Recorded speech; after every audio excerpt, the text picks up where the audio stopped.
Millions of taxpayers are leaving money on the table because they are missing tax write-offs.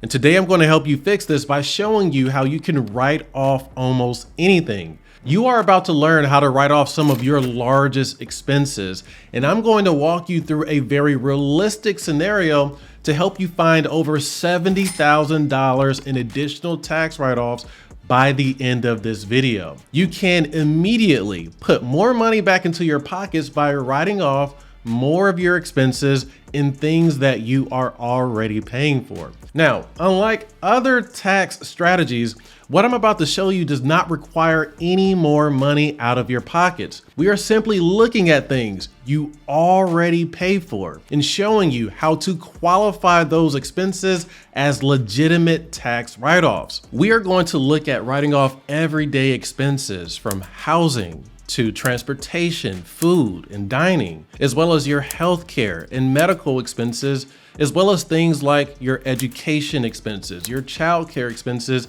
and even vacations. So the question I want you to consider is, are you already writing off any amount of these expenses, even just a portion of it?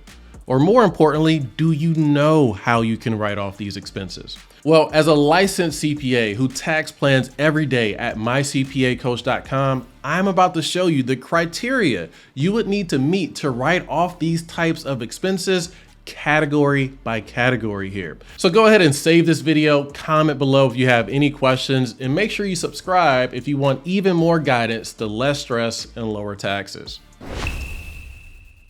Okay, so the secret to writing off almost any expense comes down to understanding one simple provision in the tax code, Section 162. Now, this is something the wealthy use to pay very little tax in relation to their incomes. This provision states that you can write off all ordinary and necessary expenses paid or incurred to carry on any trade or business, which means you can write off any expense that meets this broad definition. So let's break it down. First of all, you need to operate a trade or business.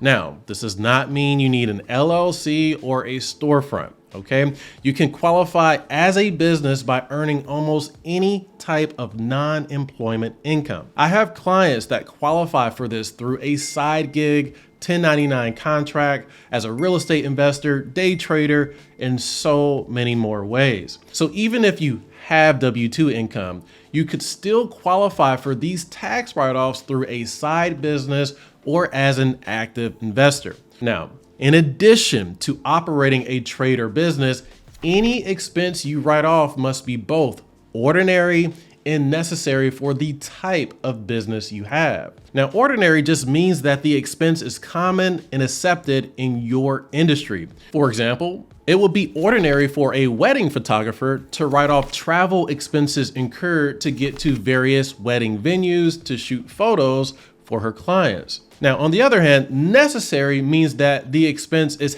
helpful and appropriate to run your type of business. For example, to film this video, it is necessary for me to have a camera. Therefore, I can write off the cost of my camera as a business expense on my tax return. So if you want to write off almost any expense as a business deduction, there must be some business purpose for the expense. In general, if the expense is incurred in the pursuit of income, it is tax deductible. So I want to show you how easy it is to rack up thousands of dollars in tax deductions and lower your income and taxes by walking through some very simple examples here. So let's start with the most expensive category for most people, their housing expenses.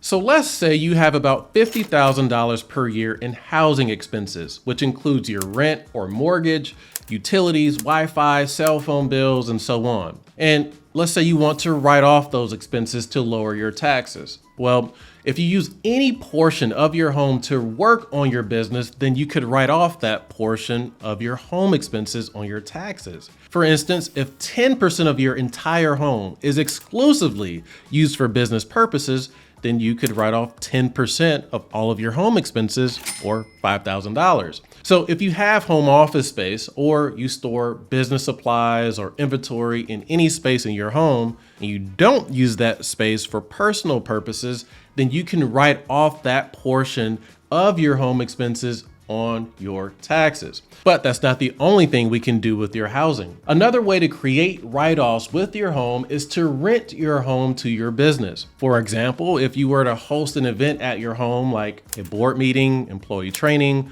or even a networking event, or whatever the case may be, you could charge your business a fee to use your home for that event. And that fee would be tax deductible for the business as a rental expense, but also under the Augusta rule, it would also be tax-free to you if done less than 14 times throughout the year. So if your daily rental rate was $1,000 per day, for example, then you could write off $14,000 per year in rental expenses from your business and pay no tax on your individual income as well. So already here, we've created a $5,000 home office deduction and a $14,000 home rental deduction for your business. Now let's step outside of your home and look at more potential tax deductions. Let's move on to the second highest expense for most taxpayers: food and groceries.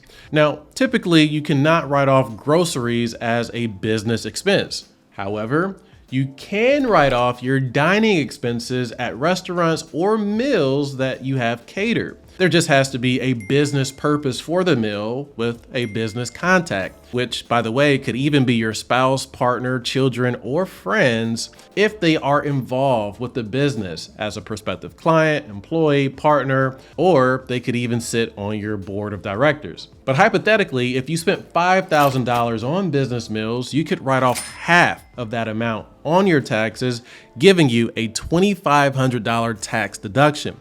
Now we have over $21,000 in deductions here. Let's move on to the third highest expense category for most taxpayers: transportation expenses. Now, when you travel for business purposes, your transportation expenses are tax deductible. So if you have a vehicle that you drive for your business, the tax law is very clear that you can write off a portion of your vehicle expenses that reflect your business usage of it.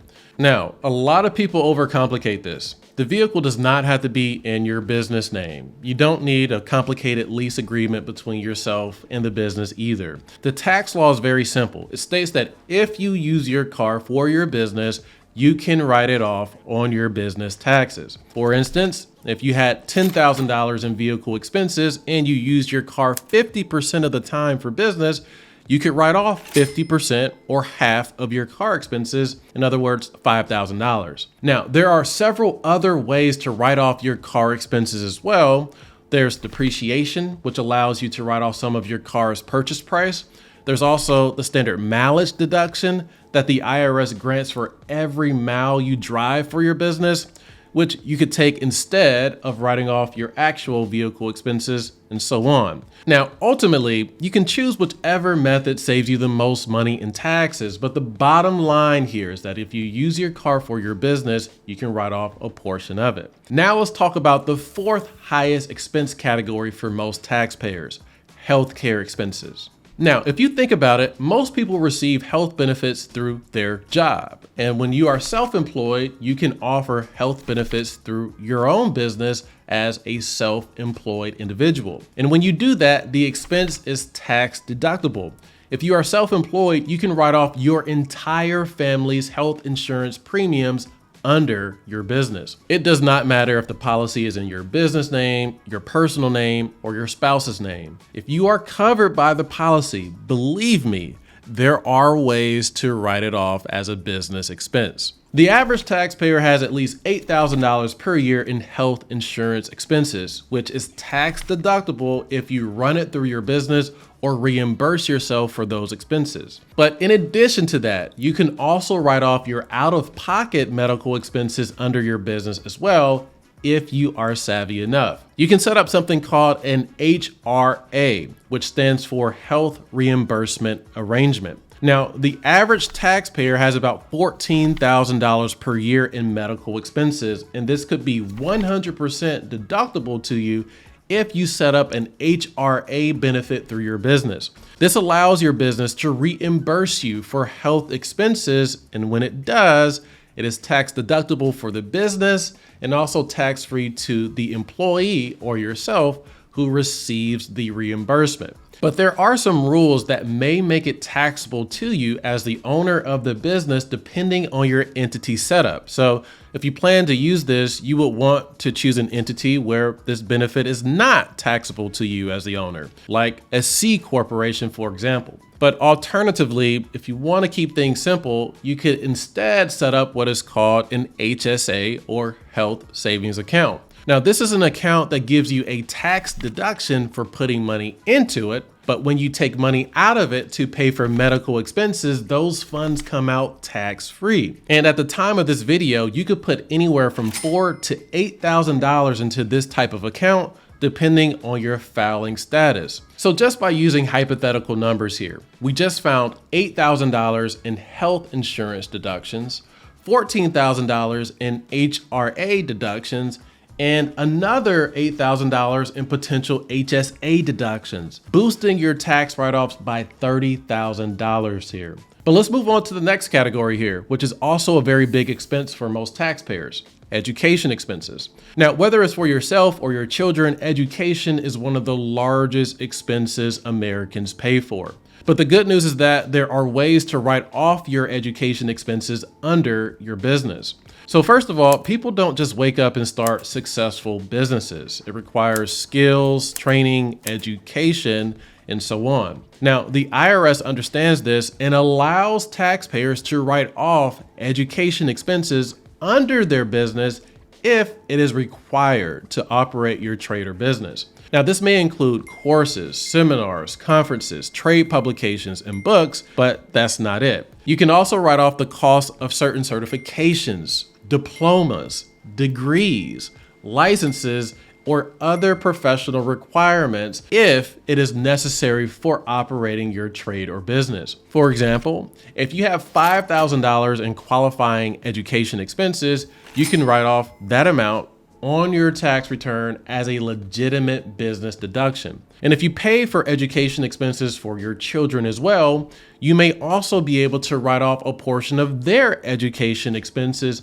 if they are employed under your business. In addition to this, the tax law also allows you to offer what is called an education assistance benefit, which basically works like a tuition reimbursement program. It allows you to reimburse yourself or your employees for certain degree programs that are specifically related to your business. Now, this benefit would also be tax deductible for the business and could also be tax-free to you and your employees up to $5,200 per year, depending again on your entity structure. For some taxpayers, these deductions could grant them an additional $10,000 in tax write-offs. But we still have more to talk about here. Let's talk about the next major expense category for most taxpayers: childcare expenses. So let's face it, kids are expensive. The average parent spends $26,000 per year to support their children. So just imagine if you could write off that amount from your taxes. Fortunately, there are a couple of creative ways to accomplish this. Now, the easiest way to do this is to simply hire your children to work in your business. When you pay any employee, even your child, the expense is tax deductible for the business. And to sweeten the deal, the income could also be completely tax-free to them if they earn less than the standard deduction amount, which is about $14,000 at the time of this video. And depending on your business entity, they could also be exempt from Social Security and Medicare wages if they're under the age of 18. But at a minimum here, you could create a $14,600 tax deduction per child by doing this. Now, if you have very young children who are not at a working age, but maybe they're in daycare or something of the sort, you could set up what is called a dependent care assistance benefit through your company. This allows you to reimburse yourself or your employees for up to $5,000 of child care expenses, like an after-school program or daycare. Now, when you do this, again, the amount is tax deductible for the business and can even be tax-free to you, depending on your business entity. Now, let's move on to the next category here: vacations. The average family spends at least $5,000 on vacations per year. But if you want to write off your travel expenses, you need to stop taking vacations and start taking business trips. To classify your travel as a business trip, you just need to find a business purpose for that business trip. It can be to attend a seminar, meet with a client, or even host a board meeting or business retreat to create and plan strategies for your business, and so on. But the bottom line is that there must be a business purpose for your business travel. If you turn your vacations into business trips, you can easily write off another $5,000 in tax deductions from your tax return. So at this point, we have found over $70,000 in tax write-offs. And these are just some of the things you can write off in addition to all of your other business expenses. If you enjoyed this video, please let me know by clicking the like button below. And if you need immediate assistance, like right now, go to mycpacoach.com to apply to work with my team of CPAs today. Thank you.